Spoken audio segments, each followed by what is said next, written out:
immune to me now. They lie, they steal, they fooled us. Deep down I probably knew this. I think I will be holding on to the one thing that I know is stronger. Love is blind and no one's perfect. Platinum seems so sharp. Hello, everyone, and welcome again to the Healing Factor. We have another wonderful episode number 3 for 2026. And is it 3? 1, 2? Yes, 3 for 2026. And I'm so excited to have Kirsten Smith, right? Correct. On board with me today. And we are continuing on in our podcast segment for a book that's coming out pretty soon on the 20th, and it's called, let me get it together today. You know how you have notes and everything is like, Women Rising. Thank you. Thank you. Women Rising. So, as everyone knows, this is a very laid back podcast. I don't make it so official because I want my viewers and I also want my interviewees or my guests to feel at home. I want you to feel relaxed. So, first thing I want to do is dedicate this podcast to a dear friend of mine who is no longer with us anymore, but she is in spirit. Her name was Davina Lanier Brooks. She was from Detroit, Michigan, and her life was taken away from her in August of 2022.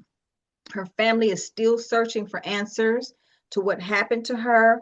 And this podcast exists in honor of Davina. She was a big help or inspiration to me for doing this podcast. So I dedicated it to her. And because women's stories matter and healing matters, and because silence should never be the final word. And that is a message to every woman that I come on here, that I have on here, because the goal on here, when I have the healing podcast, it's about speaking your truth. It's about opening up to who you truly are, owning your power. And again, we've used this so many times, but I can't say how powerful it is to rise into who you truly are. So at this point, we're just going to take a deep breath, take a deep breath, Kirsten, get relaxed into the moment and just be yourself. That's all I want you to do. Just be yourself. And we embrace you here. And I look forward to talking to you. Me too. So after our deep breath, so I'd like for you to introduce yourself and share what chapter or message you contributed to Women Rising, the Power of Becoming. So it's wonderful to be here, and thank you for having me. I just want to say that. So I'm contributing. My chapter is about heartbreak to heart open, really. It's about a story of an ending of a marriage and the beginning of a whole new me, I guess. It's about heartbreak, which I think so many women can relate to. And for me, it came out of nowhere. I never saw it coming. After a 12-year marriage, happy marriage, mostly. And it's a story of how I coped, really, because I had 2 young children. I live abroad. I live away from my family. I don't have a strong community. I live in a very small country. So at first, I was in such shock actually for so long that I didn't speak about it to anyone. So, I just kept it within. I didn't even know what was going on, never mind talk about it. So I just sat with this inside while trying to hold down a job, keep my children routine going, that they don't suspect anything. My whole life was falling apart around me, and I managed to just hold a candle somehow and keep putting one foot in front of the other. It was the hardest year of my life. And the second year, because that was 2 years ago, the second year, the second part of the of my chapter, my story is about healing. And Okay. when I realized, and my rising, and when I realized I can't survive like this, like this is the reality. It Right. was like a wave, like a tsunami wave that was coming Mhm. at me, and I couldn't stop it. No matter Mhm. how hard I tried and fix things and replay things and make things better and try to be the glue, Mhm. nothing could stop this wave. And then I realized I have to surrender to it, Okay. stop Okay. fighting. And I started to choose myself rather than try and be chosen. And that was the day everything changed. Hmm. That was the start of my healing journey and my rising. That's pretty. I love that. I love that. That feels good. Okay. So, what part of your story was the hardest to live through, but the most necessary to face? The fears, the fears that come up, I think that for a woman, a mother, anyone really, Mm-hmm. who's been in a secure, I was in a secure, safe relationship for so many years. Mm-hmm. And I relied on my husband for everything. We were best friends. I relied on him for emotional support, everything because we lived away from family. So Right. like we were our family. And I think when things broke down and suddenly I felt all alone and unsafe in my own body, in my own world, insecure in my own decisions. If I'd made a decision, we'd chat about it. I'd never even made a decision on my own and just run with it. We were like such a team. And Mm-hmm. suddenly it's like your right arm has been ripped off your body, and now you Mm-hmm. have to try and function in the same way and learn Mm. how to cook and clean and do everything, but with only a left arm, and you're actually right-handed. That's my best analogy. That So that that's was, that's relatable.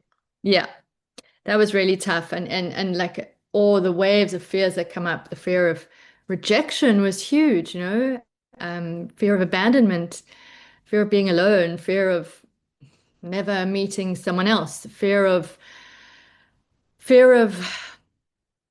not coping, fear of Mm. everything. Um, it was overwhelming. Yeah. You know what? I felt everything you just said, especially that last bit, because so many women in the various lifestyles that we have and the various different experiences that we have, how we're trying to just cope.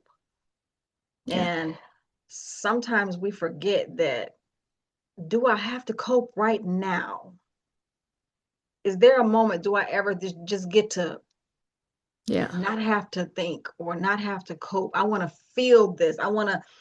Should I feel it? Do I not feel it? Do I just keep moving? The coping mechanism is the hardest part of all of our situations. So my heart goes out to you for making it through it, Yeah. for the strength to find that peace in you that comes forward and able to even talk about it. So, um, what did you have to wait a minute? Let me think about this. Okay, I like this question better. How would you describe your journey of becoming? Was it quiet, messy, spiritual, painful, or liberating? Or how would what is your description of your journey? That's such an interesting question. I would say it was quietly spiritual. Um, it it it was quiet because I did it alone with when I say alone, I mean I now know I was never alone. Mm-hmm, mm-hmm, But like not family support and friends to build me up. There was no one coming at night to help me cook dinner.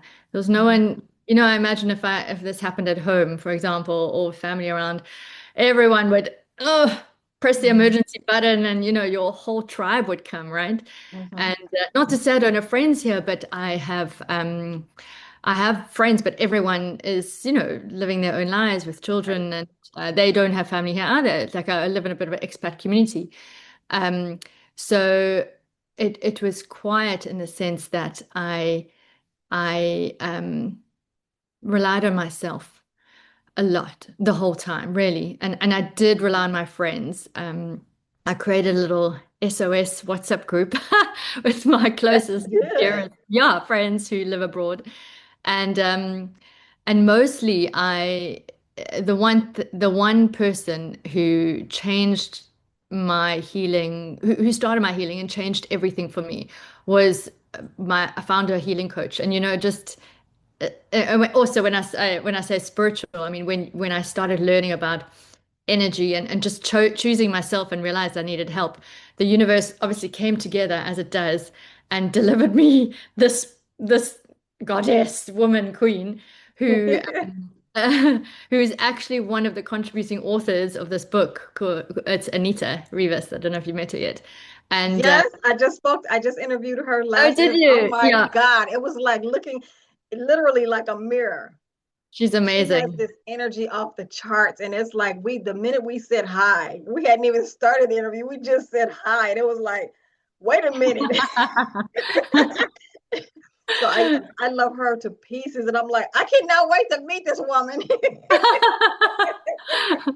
Oh my God, she's incredible. She's literally changed my life. And because of, I can credit everything to her. Like, I wouldn't be sitting here now with you I've started a whole new career out of it as well. And that is to help other women going through a separation and divorce or any massive transformation, life transformation. Essentially, a divorce, a breakdown of a marriage is a death of a marriage, Mhm, the death of that version of me, the future I imagined.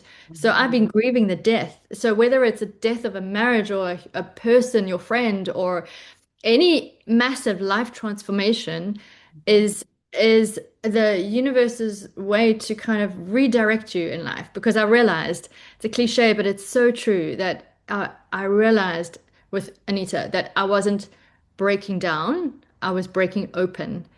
And this mhm. is such a powerful statement. And this is how the transformation starts because I literally started unlearning everything about myself, my behavior, my thoughts, and half of my thoughts did not belong to me. They were childhood thoughts that I picked up along the way that someone might Mhm, have said that was hurtful, and I internalized it and it became my narrative for life that mhm, actually eroded my self-confidence forever.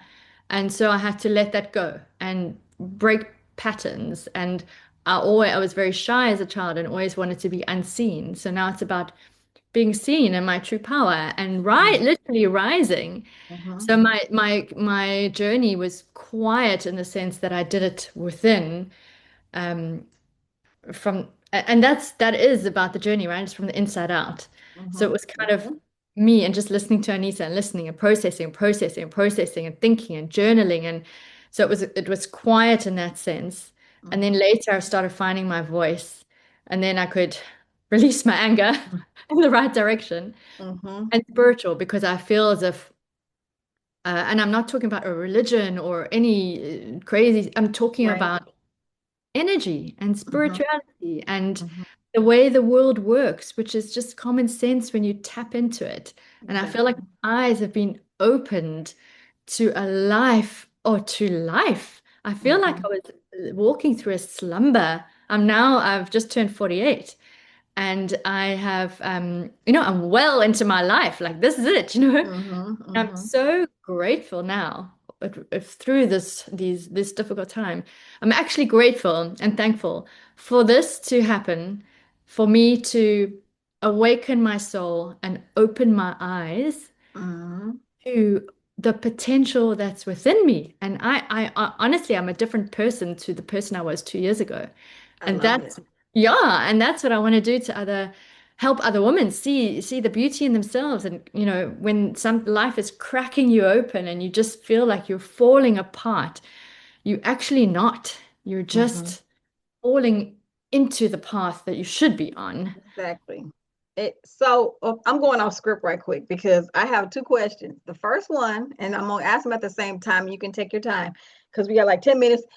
a little bit over, but I want to get these questions out because it's just like, okay, these have nothing to do with this. They have to do with the podcast, but my spirit said to go this way. So first question is, you were saying that it was very quiet and you went inner, which is so wonderful to hear anyone say that because I remember my own spiritual journal. So the question, first one is, even though you didn't have your family, but you did have, if they were needed you and they were there, you kind of know what your family's going to do, but didn't it feel good to know and to have that quiet time so you could hear your own thoughts and you could go within? And then the second part of that is, didn't it also feel good that when you were able to go within, and even though the tribe is there, they're not there and you needed this, it feels good because now when you do hear, all of a sudden the tribe that you're going into or coming into comes along. I mean, even when you think about this book and when you think about Anita, you and I meeting, and all of a sudden something in you arises and you're like, oh wow. And you said it yourself, I'm becoming into the person that I'm supposed to be on this journey. So did those questions make sense? Yes, yeah. Go And for it. well done. And absolutely, it's very interesting you say that because on reflection, I've been thinking about this a lot lately. I actually think that the way it happened, Mm-hmm. i.e., me being away from close friends and family, was perfect. I think that I needed it actually. I think if I think I needed to do this on my own. And Mm-hmm. you're right, I didn't have the noise. I didn't have any other distractions or influences. Mm-hmm. I had advice coming through a phone. I knew I had support and love. I knew it. But I didn't have a physical touch or a hug, or I mean, friends here, yes, but I think I needed to walk this path alone Mm-hmm. because I found an inner strength and resilience that I did not know existed, and Mm-hmm. courage. Like for women walking this path, it takes every day, it takes courage. Yes.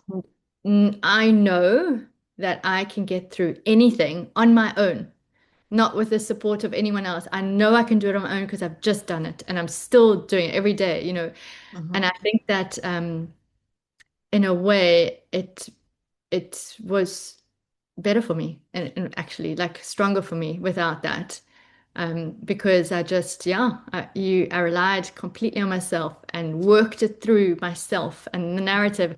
And, I think I was so focused on this, I couldn't even, you can't think about anything else. You have a Exactly. 24/7 dialogue. So actually, I wouldn't be able to engage with anyone else. I could just quietly Mm-hmm. process everything going on and just draw on all the learnings I'm absorbing there. I feel Mm-hmm. like all of this, there's so much to learn and there's so much Yes, to but it's exciting. it It's is. Oh my gosh, I love it. I love to hear the breakthrough. I love to hear the rising. I love to hear the breath, the deep breath that's coming in and coming through. It feels so good to speak to women and hear that, so I can feel that your recovery. I can feel it. I can feel the peace yeah. surrounding you. I can feel the joy, whatever was there. It's like, no more. Yeah. I can feel that. Let me see. What does rising what does rising mean to you now in this season of your life? It means coming into my own, actually. I think it means rising into who I am, who I'm meant to be, Okay. who I'm becoming. I almost visualize it as like rising, like what do you call those? Oh my gosh, in like New The Zealand. Phoenix. No, no, not the Phoenix. Also the Phoenix. No, those like water spouts where the water comes from the earth and comes through. Oh, the geysers. The guys is like, Yeah. yeah, like that, like this just force of nature, Hmm. force just pushing up and spouting out, and it's water and it's moving. And I felt like I was stuck for so many years of my life. Didn't realize I was stuck. And now it's the movement, and I'm like this water flowing, not just flowing, it's gushing like a geyser. It spews out, Hmm. you know? It's like a force, and I feel that, and it's going upwards. Like that's almost my rising. It's like I feel that. powerful, because I feel Mm-hmm. like I've held myself back for so long, and now it's like nothing's going to stop me. And I feel any woman going through this, once you just stop fighting against the journey, like surrender to it, let it be, and start to focus on yourself and not all the external noise going around and the Mm-hmm. chaos happening around you, which still happens around me. To focus on yourself, you actually can kind of physically feel yourself changing, and the rising happening in motion. You just actually answered the next question I had. You just flow right into it because it was Flowing, you see. the next question was literally for the women listening who feel stuck, broken, or afraid to face her truth. What will you gently tell her? And you just Yeah, I think it starts with making the decision to choose yourself. It's all about filling yourself up with love. Just like, I think so much is taken out of us through a breakup. Mhm. Your confidence, your self-worth, your security, your safety, everything. It's like ripped out. You're left like this empty shell. And it's about actually filling that shell, that emptiness with love for yourself.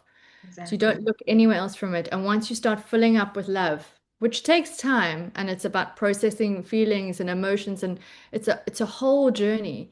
But when you start choosing yourself and filling yourself with love, your energy will shift. The universe responds to that. It Mhm. starts to work around and make things happen for you because you start to attract love in all shapes and forms. I'm not only talking about a partner or anything. And you feel the vibration and you feel the energy that you put off, and people are attracted to your energy. And it all comes down to love for yourself. Yes, I agree. 100%. If we can get to that one word covers, I believe it. Even though that's in the Bible and it's scriptural, but still, I still believe that that's just one of those universal words, that if we can get to that one word, so many things would change in life. We'd be in a better space. I appreciate the journey sometimes, but at the same time, finding that within, it makes you choose, but pick your battles wisely, a lot more wisely. It's like, do I feel like dealing with, no, I don't feel like that today. Yeah. I don't choose to go that route this time. Yes. I'm going to work on it the next time. Hopefully it doesn't come around, but I really appreciate you saying that. Thank you so much. No, because it's you start to connect with your inner self and your instinct. Yes. I think that voice is silenced for many women. And once you start to connect with yourself and your intuition, Mm-hmm. and you trust yourself and your decisions, Yes. everything shifts. Everything. And Yes. you feel so much lighter, so Yes. much better. It's just like, where has she been the whole time? And it's a knowing. It's a knowing that you're fine, you're confident, you're capable. So your self-worth comes back, your confidence comes back. And I don't need to check with anyone, have I made the right decision? I can feel it inside. Mm-hmm. And Mm-hmm. so when I'm moving forward in my journey, I'm just feeling my way. I don't know where I'm going. I'm just feeling it. Rather than before, I'd be like, hang on, is it this road? Is this road? Where's the GPS? And now I'm just feeling what's right. Exactly. Well, you know what? Time has gone by quickly. Yeah. And we are at the end of this. But before I go, I want to say thank you. And I look forward to more communications with you. I look forward to you being on the show more. I look forward to reading the book because I can't wait till it comes out on January 20th, everyone. Women, what is it? Let me say it again. Remind me what it is. I should not have this. I have Woman Saturday rising. brain. Women Woman. rising. Yeah. Um, I am so excited because Christina is such a dear friend of mine. Okay. And so when it comes out, I'm going to be reading it all. I'm going to be sharing it. I'm going to be reposting. So trust Aw. me, I will be contacting everyone again. I And would love again, to join you again. I would love to speak. yes. And the link will be posted when I post the interviews. So it's on I have my YouTube page on the flyers, and we're going to be posting the link to get to the book. And any woman that's listening to these podcasts, please know that you are loved. You are love itself, and you shall rise. Stand in your power. Thank you all for taking on watching this podcast with us. I have grandma brain today because I have my 2 grandkids with me, and then the twins are coming over later on today. So I'm like, where's my brain? Where's my brain? So, but yeah, I'm so happy I was able to speak to you today. And I look forward to talking to you more. And with that being said, everyone, we're going to say goodbye to you all and see you next time on the next version of The Healing Factor. Take care and be blessed, everyone. Bye.